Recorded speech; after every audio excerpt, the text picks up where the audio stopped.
사랑하는 교회 여러분, 오늘은 2020년 5월 12일 부활제 5주간 화요일 미사입니다.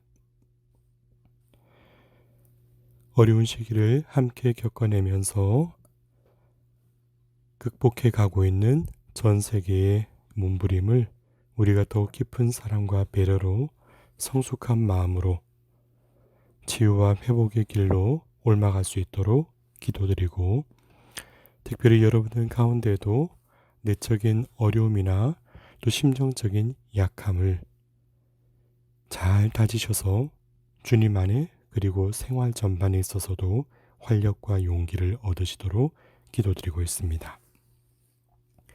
저는 이번 쿼런틴, 이 격리와 또 질서를 지키는 기간 동안 전해드리는 강론을 통해서 사실은 평소와는 조금 다른 강론의 방법을 하고 있지 않나 생각할 때가 많습니다. 평소에 신자들과 눈을 마주치고 또 농담과 웃음도 함께 건네면서 하는 강론, 그 안에 또 주님의 말씀 잘 전하려고 했던 노력이 많았었는데, 요즘은 짧은 시간에 가능하면 이 깊이 있게 하루를 돌아보며 차분한 마음으로 묵상하실 수 있는 내용을 준비하곤 합니다.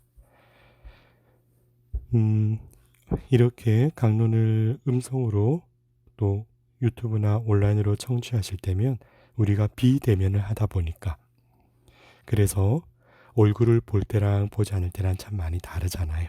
그래서 집중력 있게 또 들을 수 있도록 요약해서 드리는 말씀도 있고, 그러면서도 이 기간 통해 신앙의 성숙을 위한 또 교리와 깊은 묵상을 일목요연하게 전해드리고자 하는 마음도 있어서 그렇습니다. 그리고 하루를 그 말씀 잠깐 머무시면서도 되새기고 또 하루하루 나날이 더해가면서 함께 성장해 갈 수 있기를 기대하는 마음도 있지요. 이렇게 내가 함께하는 이들이 그 길을 동반하면서 성숙하고 아름답게 나아가기를 바라는 마음, 어쩌면 주님께서 이 땅에 오시어 제자들을 부르실 때도 같은 마음이 아니셨을까 마음속에 그려봅니다. 제자들 부르셔서 당신의 능력을 맡기시고 사랑을 더하시면서 온전한 믿음으로 파견하시는 일. 그러나 이렇게 제자들에게 모든 것을 맡기시고 내어주시면서도 항상 당신께서 사랑과 따뜻한 연민의 눈길로 동행한다는 신뢰와 의탁의 확고한 믿음을 심어주시는 것이 바로 주님께서 제자들에게 내어주시는 파견의 뜻이었습니다. 저는 세상에서 가장 용기를 심어주는 말이 뭐냐 묻는다면, 어린 시절 제 어머니께서 저에게 항상 들려주셨던 이 말씀이셨어요. 제가 갖고 있던 경험과 또 어린 시절 맞닥뜨려야 했던 새로운 사건들과 또 이제 성장해 가면서 이루어내야 할 넘어짐과 일어섬 사이에서도 정성을 다하고 노력을 다하는 모습에 있어서 항상 따뜻한 미소를 지으시면서 이렇게 말씀하시는 거죠. 난 너를 믿어. 그 한 말씀 가운데 저의 눈빛, 몸짓, 삶과 관계에 대해서 전적인 신뢰를 보여주는 모성의 용기도 배우고, 그 모성을 통해서 그 용기가 살아있는 말씀을 통해서 저 또한 용기가 함께 더해지는 거죠. 걸음마를 배웠던 아이가 넘어지면서 다시 일어섬을 배우는 것처럼, 그렇게 그윽한 눈길로 애틋해 하시면서도 그 모든 것을 주목하시는 사랑의 시선, 그 믿어라는 한마디 속에 어떤 객관적 상황에 대한 확인이 아니라, 그리고 너의 말을 듣지만 내가 너 주변의 상황을 직접 보려 하지는 않는단다. 너가 겪고 부대끼고 힘겨워하며 토해내는 그 모든 것들 속에 얼마나 간절함이 깃들어 있는가를 바라보시는 마음. 근데 우리 부모가 자녀에 대해서 그거는 네 말도 충분히 공감하지만 난 확인해 봐야 믿겠어 하는 주관성에 대한 의심을 표현하게 되면 자녀의 자존감이나 살아오며 부딪혔던 모든 것들에 대한 그 간절함에 대한 것이 확인되기보다 거절되는 경험으로 인해서 자신의 삶에 대한 자신감, 걸어가야 될 힘이 약화되게 마련이거든요. 이 신뢰의 힘이란 그 듣는 이 동반하는 이에게 자부심과 자존감을 높여주고 어떠한 것을 새롭게 변화할 수 있으려는 희망도 심어줍니다. 이것이 바로 주님께서 당신 몸소 보여주셨던 가난한 리더십이고 참된 종의 모습이었죠. 그것은 그저 굽신거리는 나약함과 비천함으로 오시는 것이 아니라 그 안에 더 깊은 사랑으로 모든 것을 내어주고자 하는, 뒷받침이 되고자 하는 너그러운 자비가 그 안에는 녹아있는 것입니다. 옛 중국에는 아주 특이한 벼슬이 있었습니다. 그 벼슬의 이름이 식어이라고 불렸어요. 식어이. 모든 음식이 그 왕이 통치를 하며 현명하게 살아갈 수 있도록 좋은 음식을 가려내고 그것이 몸과 영혼에 미치는 영향을 파악하도록 주어진 벼슬이었죠. 이 벼슬에 오를 수 있는 사람의 자격은 이와 같았다 합니다. 그 현명함과 지혜가 출중하나 바보로 사는 사람. 모든 것에서 분별과 끈기로 삶의 길을 일러줄 수 있는 스승이면서도 종으로 사는 사람. 누구보다 엄격하나 자유로운 슬픔을 간직하여 가슴에 눈물이 고이는 사람. 살아있을 때는 태산과 같으나 떠나면 그 그리움 탓에 눈물이 바다가 되게 하는 사람. 이 사람이 바로 식의라는 벼슬에 자격이 있는 사람이었습니다. 현명하나 바보로 살고 스승이나 종으로 살기를 마다하지 않고 엄격하나 그 깊은 자유로움으로 눈물이 많고 정작 떠나면 그리움으로 바다가 되는 사람. 이 사람을 가리켜 어머니라고 부르는 것입니다. 가장 자식을 위해서는 바보가 되고 종이 되고 스스로를 부수게 할 수 있는 가장 비천한 사람이지만 그러나 그 자녀에게는 삶에 녹아들어 가장 위대한 삶의 나침반이 되게 하는 사람이죠. 이 어머니의 진정한 품성에서 저는 리더십의 모습을 배웁니다. 참된 리더십은 함께 따르는 사람들의 성숙도에 의해서 어떤 리더십을 발휘할 건가가 좌우되기도 하지만 동시에 그 리더십을 통해 어떻게 성장하는가 하는 서로에 대한 거울이 되기도 합니다. 보통 리더십을 4가지 유형으로 나누는데요. 가장 낮은 수준의 리더십을 지시형이라 부릅니다. 따르는 사람이 책임에 대한 능력이 없고 더군다나 책임을 지려하지 않는 사람들에게는 그 리더십은 구체적인 지시와 감독을 일일이 합니다. 그런 것을 지시형이라고 해요. 약간 성숙한 수준의 리더십을 설득형이라 하죠. 능력은 없지만 의지가 있는 이들이 함께 한다면 일방적 지시와 함께 그러나 일을 하도록 후원해주는, 그래서 할 수 있다라고 끊임없이 설득하는 유형을 말하는 것입니다.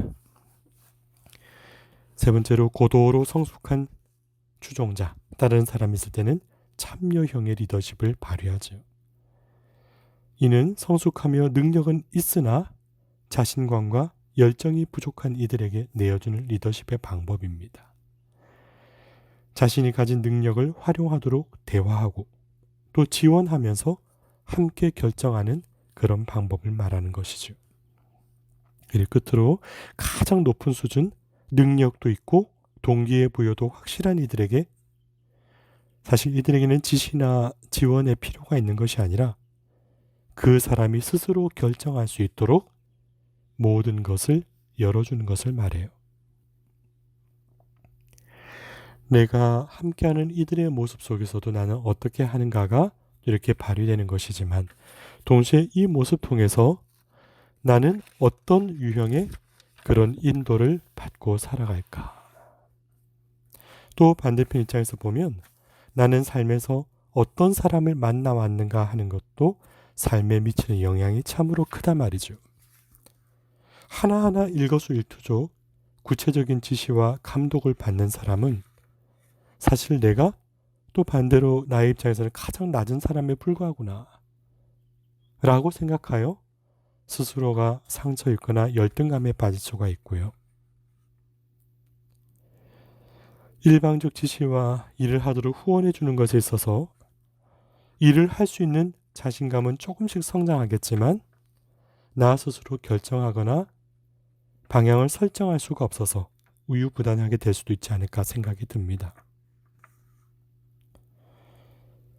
능력을 활용하도록 대화해 주는 것 참 좋은 일이고 지원하여 함께 결정해 주는 것도 참으로 많은 도움이 되지만 언젠가는 삶은 나 스스로 홀로서기임을 생각하면 나는 더욱더 단단하고 또 성숙한 사람이 될 수 있도록 노력하고자는 기도와 의지도 더해가야 하는 법이겠죠. 한 가정의 부모도 그 공동체를 함께 끌어가야 되는 사람도 사실은 일방성이 아니라 서로를 성숙하게 하는 기쁨과 성장이 깃들이면 좋겠다. 저는 가끔 그런 모습을 마음에 그려봅니다. 거센 바다를 향해서 배를 저어가는 어느 부자가 있는 거예요. 아버지와 아들. 우리의 삶이라는 것도 상처의 바다, 곧 거칠고 쓴 고해를 견디어야 하는 그런 여정이잖아요. 이때 참된 아버지는 자식의 성장을 위해서 키와 배를 맡깁니다.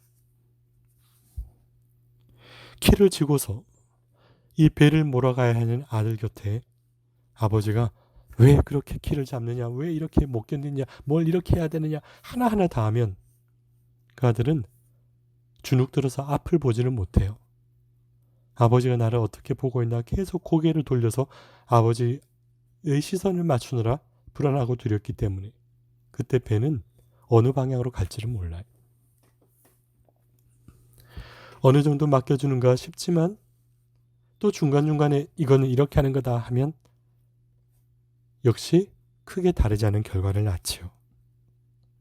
그런데 참된 아버지는 자식에게 그 모든 것을 맡기면서 마치 아들이 스스로 항해하도록 내버려 두는 것처럼 느껴지지만 하나의 중요한 요소가 거기에 깃들어 있습니다. 제가 이 모습을 어떻게 배우냐면 독수리가 자기의 새끼를 성장시키는 방법을 보고 배운 적이 있었어요. 어린 시절 어느 동물을 다루는 프로그램을 보면 독수리는 그 어린 새끼가 날개를 파닥거릴 때쯤 저 절벽에서 발로 뻥 차듯 밀어버립니다. 힘껏 날개짓을 해야만 절벽에 떨어지지 않고 살아남을 수 있죠. 새끼는 얼마나 놀라서 황당하게 날개짓을 해대는지. 그러나 그 카메라 앵글에 잡힌 것은 어미 독수리의 눈이었어요. 저 멀리서도 단 한 번도 자신의 새끼에게서 눈을 떼어놓지 않는 거예요. 그것은 바로 그 자식의 위험이나 상처에 접할 때면 언제든 달려가서 그 상처를 싸매어 줄 수 있는 연민과 사랑으로 충만해 있기 때문이죠. 그처럼 눈길을 떠나지 않는